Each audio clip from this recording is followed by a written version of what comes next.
Hey guys, this is going to be a model review of the 1/50th scale CAT 340DL excavator. This one's produced by Tonkin.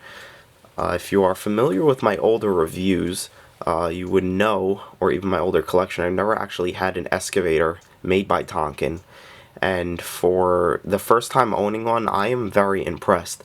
Now, I know this is more of an oddball model, and not too many people have it, and the people that have it aren't exactly extremely happy with it, but I very much like it, and I'm glad that I have it. Just the overall look of it, the color of the paint, and the functionality is great.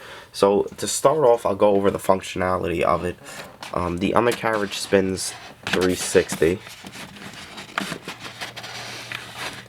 The tracks roll.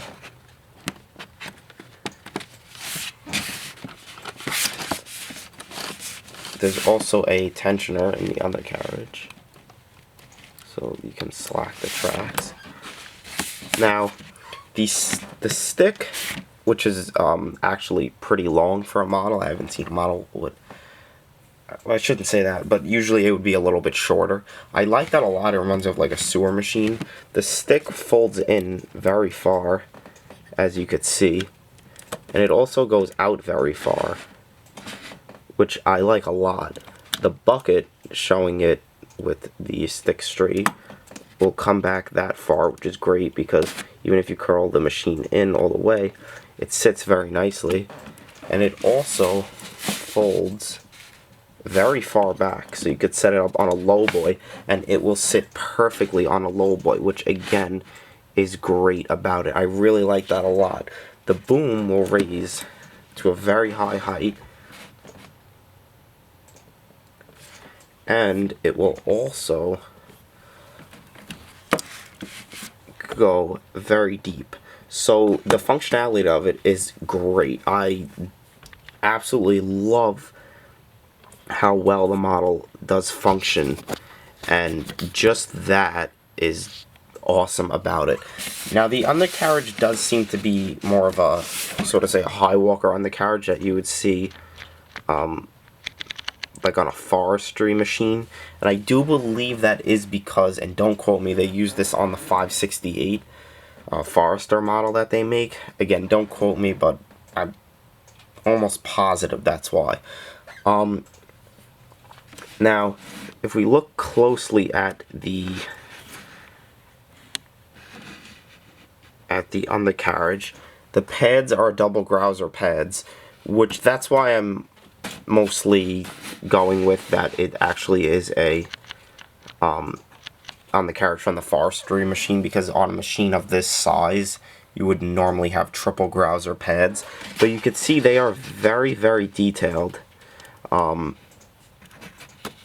they look very, very well on the model. The black paint looks great, and the rollers and everything, the guides are casted very nicely. If we go up to the body, you can see this model features the black cab, which actually does look really cool. It breaks apart the yellow, and you can see the cat decals also. The railing, like on the front of the cab here, unfortunately, the cast is very messy, and I don't know if you could see or not, but if someone does have the model, it's probably the same. It's not a very clean cast, but again, it's so small you could barely tell. And the inside of the cab has very nice detailing on it as well.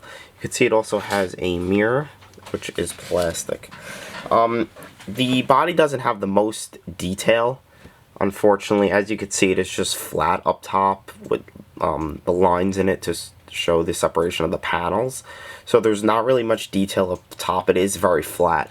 Now, that's really the only downside that I personally find on the model, because the rest of the model, including the boom, which I will get to, but as you can see, it does have hydraulic lines, and the look of it flows very well.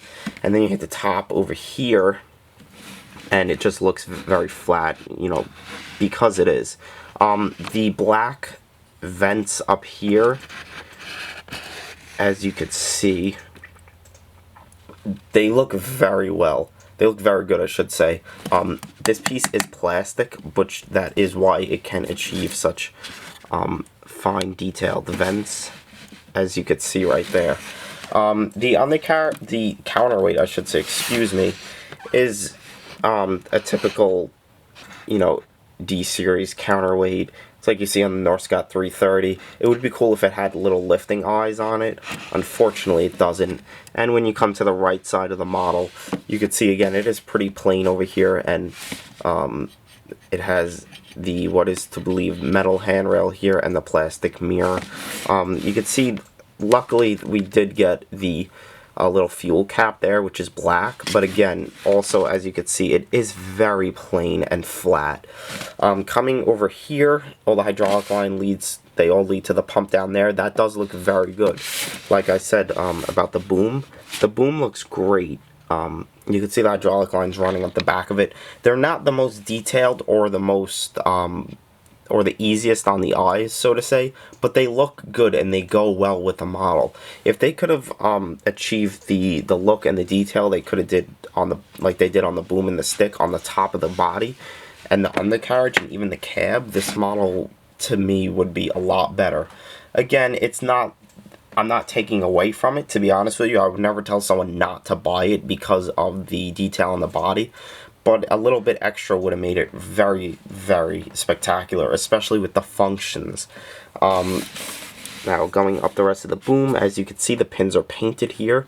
It features the black cylinder, which does have a little cast on top, as you can see there, which does resemble a hydraulic line. And you can see, even on the boom, it does have a, on the right side, and the left side does have a light, which would be for use when working at night. And you can see it's even painted silver to represent one of the bulbs. Coming to the stick, again, it's not really the most detailed. It's just flat. Normally you would have like the weld where the extra plate is there. Again, it is flat,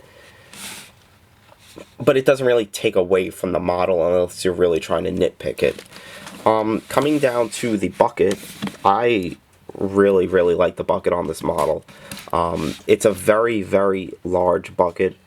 As you could see, it is a 7-tooth bucket, which is very cool. I'm glad that they did put a large bucket on it, and I'm very happy about that. It's little things like that when they do it, when they do make a model, that makes it worthwhile. Again, it's a very plain bucket. A lot of stuff on this model is plain. Everything is just flat. But to me personally, it doesn't really take away that much of the look from the model, to be 100% honest with you. And I really don't have anything bad to say about the functionality or anything of it. Now, the little detail that it does have looks great. You cannot deny that. I really like how the undercarriage is, the cab, and the boom, detail-wise. Functionality, the model is 100% to me functionable. Obviously, it doesn't have a quick coupler, the counterweight doesn't remove or anything like that. But for basic functions that, so to say, Northscott, which I'm saying Northscott because they produced cat models, couldn't exactly do on most of their models, this model does. Whether it's the function of the curl of the stick or even the bucket, you won't see that on a Northscott model. And perfect example is how much this will actually fold up if you want to put it on a lowboy. Now, it would have been nice for them to put the detail on the stick and the bucket and the body, but like I said, it wouldn't really ever tell me. If someone was to ask me, is the model worth it, I would say yes. But you have to keep in mind it's not the most detailed model. But having it on my shelf, I absolutely love it. I'm glad that I have it, and I hope, of course, there is room for improvement on it. But having it, it really is a nice model. I love the functionality. Like I said, I really can't get that through enough. But anyway, I hope you enjoyed the review. And check out the unboxing of it, and that's really it. Hope you enjoyed it.